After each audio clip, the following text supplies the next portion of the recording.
Það sem við ætlum að skoða núna er tímabilið frá 1900 til svona cirka 1920. Það rúmum við dagarna og við sleppum í raun og veru kannski fullveldisbaráttunni og öllu því, kannski frekar 1915 hvað það varðar en heilt yfir svona miðað við 1920. Aðaláherslan verður svona á kvenréttindi. Við ætlum að skoða félagsmálin, ungmennafélögin og þess háttar, menninguna, hvernig fjöldamenning verður til á þessum tíma og heimastjórnina, breytinguna sem verður í heimastjórn á Íslandi við heimastjórnina. Við byrjum á pólitíkinni og í raun og veru þá þurfum við að renna örlítið tilbaka. Við getum farið ef við viljum aftur að gamla sáttmála árið 1262 en við þurfum þess nú ekki alveg. Við skulum fara aftur að svona upphafi sjálfstæðisbaráttu Íslendinga og það fínt að miða við árið 1851 og þjóðfundinn þar sem að Jón Sigurðsson tók forystu sem leiðtogi Íslendinga í sjálfstæðisbaráttunni. Hann var búinn að leiða þá íslenska alþingi í 6 ár. Það tók aftur við störfum árið 1845 og hann á þjóðfundunum mótmælti harðlega ákvörðun Trampi greifa, skoðum það í öðrum fyrirlestri. Það er svona svolítið upphafið að þessu. Jón var leiðtogi íslensku sjálfstæðisbaráttunnar fram til dánardags árið 1878 og undir forystu Jóns þá setti Alþingi fram kröfur aukið sjálfræði Íslendinga í eigin málum. Jón kannski orðaði aldrei hreint út sem sjálfstæði, hann vildi sjálfræði og Íslendingar væru sjálfráðir í öllum sínum málum. Og fyrsta skrefi sem Danir tóku kannski í áttina þessu var svolítið einhliða og það er það sem var kallað stöðulögin sem voru sett árið 1871. Þá var skipaður sérstakur landshöfðingi á Íslandi og tímabilið frá í raun og veru 1871 til 1904 er oft kallað landshöfðingi tímabilið. En landshöfðinginn var skipaður af Danakonungi og samkvæmt stöðulögunum og stöðulögum voru sett einhliða af Dönum. Það var ekki mjög hrifnir af því og fyrsti landshöfðinginn sem var skipaður var Hilmar Finnsen og hann var ekki mjög vinsæll enda var hann hálf danskur og uppalinn í Danmörku, en það er aukaatriði í þessu raun og veru. Það sem skiptir kannski helst máli í þessu þarna kemur svona næsta stóra skref í sjálfstæðisbaráttu Íslendinga og það er stjórnarskráin 1874. Hún tryggir okkur ákveðin réttindi og svona ákveðin staðfestu löggjafarvald Alþingis og tryggði að Alþingi væri líka með yfirráð yfir sjóðum landsins og stjórna fjárveitingum úr þeim. Það var svolítið stórt skref og í átt að sjálfræði okkar. En þrátt fyrir þessi skref í átt að sjálfstæði og sjálfstjórn var danska ríkisstjórnin ennþá yfirvaldið á Íslandi og þeir réðu í raun öllu nokkurn veginn við höfum smá. Stærsta skrefið sem er svo tekið hvað sjálfstæði varðar, það er svo tekið árið 1904 þegar Íslendingar fá það sem er kallað heimastjórn. Og þá fáum við líka fyrsta ráðherrann og það var Hannes Hafstein sýslumaður og bæjarfógeti á Akureyri og svo kallaður allt múlíkt mann í raun og veru. Hann var kvenréttindamaður, hann var skáld, hann var sýslumaður, hann var bæjarfógeti og fyrsti ráðherrann. Hann var svolítið svona með puttana í öllu. Og hann var kosinn hann var svona fulltrúi kannski svona nýrra afla á Alþingi, var búinn að setja 2 þing þegar hann er kosinn og honum hafi meðal annars verið falið það á árið 1901 þegar það voru stjórnarskipti í Danmörku að túlka sjónarmið Íslendinga fyrir nýju valdhöfunum í Danmörku. Og hann var mikils metinn af íslenskum stjórnmálamönnum. Hann fæddur árið 1861 og á Möðruvöllum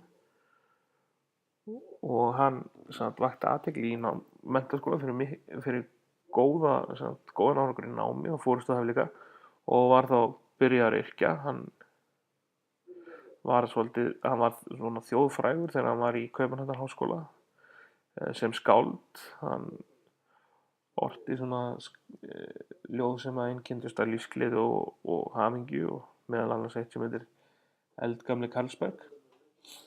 En hann var valinn fyrsti ráðherra Íslands og hann gegndi því frá 1904 til 1909 og svo frá 1912 til 1914.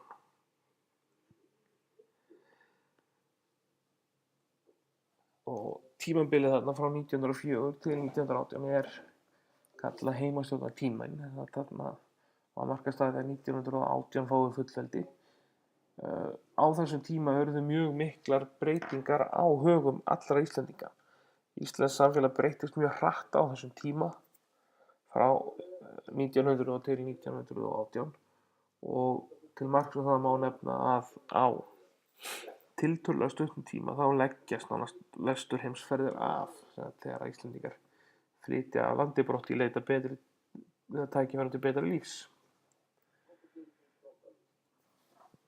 Og partur af þessum stóru breytingum sem urðu upp á 20. aldarinnar eru meðal annars réttindi kvenna. Svo koma til þessi félagasamtök, ungmennafélagin og stúkur og svo afþreyingarmenning sem að birtist þarna. Og hún helst í hendur við borgvæðingu eða þéttbýlismyndun á Íslandi. En kvenréttindin skoðum við fyrst og Ísland var eitt af fyrstu löndum heimsins til að veita konum kosningarétt, almennan kosningarétt. Og það gera Íslendingar árið 1915 og þá miðast hann við 40 ár hjá konum og öllum körlum. Og það 1915 þá miðast hann við 40 ár eins og það segir og þá er hægt að taka með af kynferði og efnahag. Þá fá allir Íslendingar að kjósa eldri en fertugt sem eru ekki að þiggja fátækrahjálp. Ef fólk þáði fátækrahjálp þá misti það kosningaréttin þar til að greiddi tilbaka styrkin. Kosningaréttin átti að lækka 1 ár á ári þar til hann jafnaðist, kosningarétt kvenna átti að lækka 1 ár á ári þar til hann jafnaðist á við rétt karla og þetta taka 15 ár. En í raun og veru var þetta ákvæði afnumið árið 1920 að kröfu Dana og konur fengu kosningarétt 25 ára eins og karlar. En í raun og veru er það sem gerist helst að með vaxandi þéttbýli og bættum lífskjörum þá fóru að bjóðast svona tækifæri sem konur höfðu ekki áður fengið til menntunar og starfa.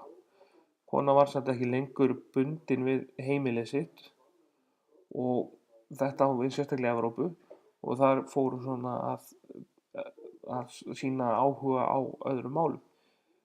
Borgmenningin var komin mun styttra á Íslandi heldur en í Evrópu en staða kvenna þó að mörgu leyti betri heldur en í Evrópu.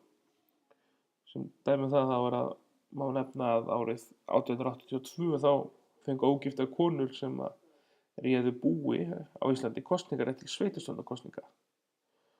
Og árið 1902 urðu þar kjörgengar í sveitarstjórnarkosningum og 1904 þá buðu það fram í fyrsta skipti í borgarstjórn Reykjavík og fengu 4 konur inn 1908 sér. Og þetta svona til marks kannski ákveðna framsýning hjá Íslendingum en fyrsta konan í raun og sem tekur þátt í því að ræða og gagnrýna opinberlega stöðu kvenna á Íslandi er Bríet Bjarnhéðinsdóttir. Og hún segir sagt í riti í greinum stöðu kvenna, þá segir hún að það er næsta eftirtektarvert hversu karlmenn halda öllu frelsi kvenna og réttindum í helgreipum og það virðist sem þeir álíta það mikilvæg eignarréttindi helguð af fornri venju að vera allt gagnvart þeim en að þær megi ekkert vera sem þetta karlinn stýri öllu. Bríet var svo mjög áhrifamikil í kvenréttindabaráttu næstu áratugina. Hérna sjáum við svona stuttan tíma yfir hvernig þetta þróast. 1882 þá fá ógiftar konur að kjósa. 1895 koma fyrstu kvennablöðin út. 1902 fá þar kjörgengi til sveitarstjórnar. 1908 þá gáta 4 konur kosningu í bæjarstjórn Reykjavíkur. 1915 þá er almennu kosningaréttur kvenna sem er svo 40 ár og lækkar í 25 ár 1920 og 1922 er fyrsta konan kosin á þing og það var Ingibjörg H. Bjarnason. En frá kvenréttindum skulum við kíkja á félagshreyfingarnar og þar gegna ungmennafélögin svolítið stóru hlutverki. Ungmennafélögin verða til þarna upp úr og í kringum aldamótin og þau svona snúa mikið að.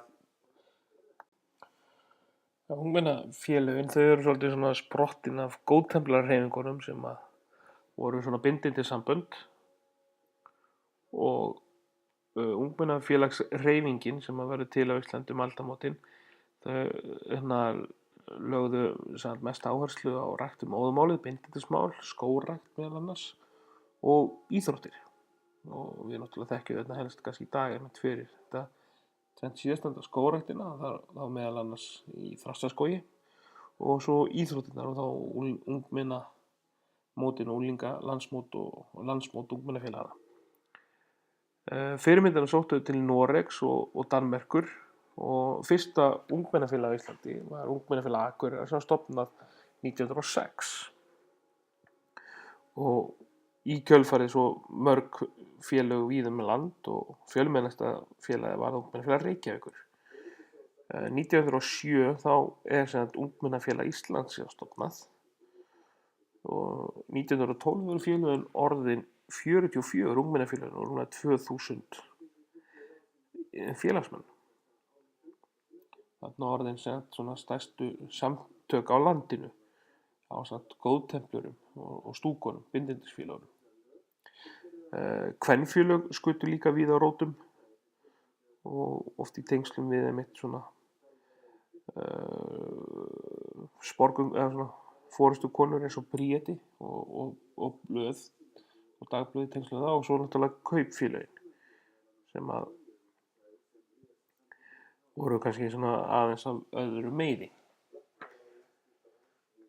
En í tengslum við þetta þá fer menningarlíf þjóðarinnar að breytast og það tengist líka borgvæðingunni.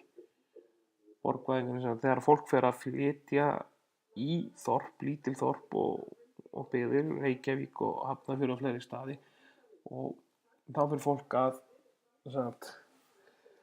allt í einu er hægt að lifa af lífinu í borgunum og þá fer samfélagið alltaf að breytast.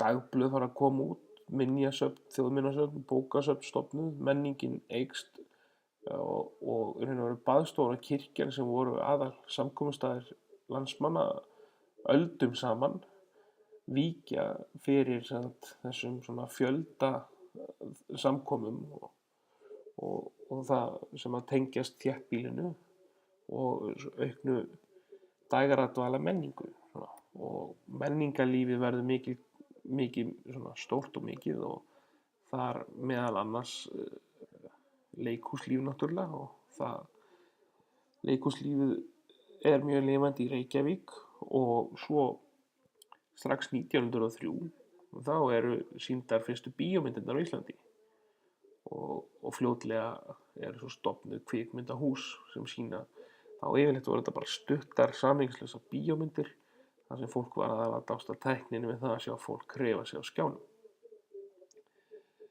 Bókmenntir og listir verða líka áberandi. Íslendingar alltaf verið mikil bókmenntaþjóð, en svo aldamótin 1900 þá fer að allt í einu að birtast fyrstu myndlistamennirnir og högglistamennirnir.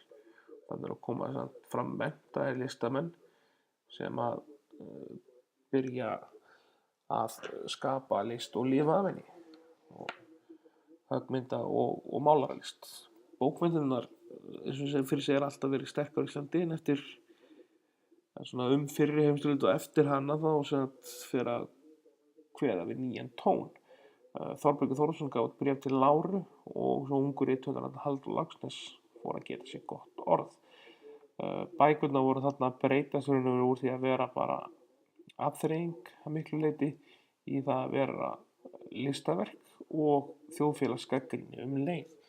Menn voru óhræddir við að gagnrýna samfélagið gegnum listina, og því breyttist þetta ýmislegt. Ljóðagerð á Íslandi gekk líka í svona ákveðna endurnýjun lífdaga. Ljóðmálið varð alþýðlegra og yrkisefnin síður þjóðernis og rómantík og sveitasæla, og það sést kannski best hjá Tómasi Guðmundsssyni sem að lýsir fegurð Reykjavíkur með fremur látlausum en áhrifamiklum hætti, en ekki fögur hlíðin og náttúran og sveitin. Þannig að þarna breytist allt í einu áherslan, en hins vegar náttúrulega með bókmenntaverkum manna eins og Þórbergs og Halldórs og fleiri, þá fer ljóðið að víkja smátt og smátt fyrir skáldsögunni. Þetta stutt þessi fyrstu 20 ár aldarinnar, og restina skoðum við svo síðar.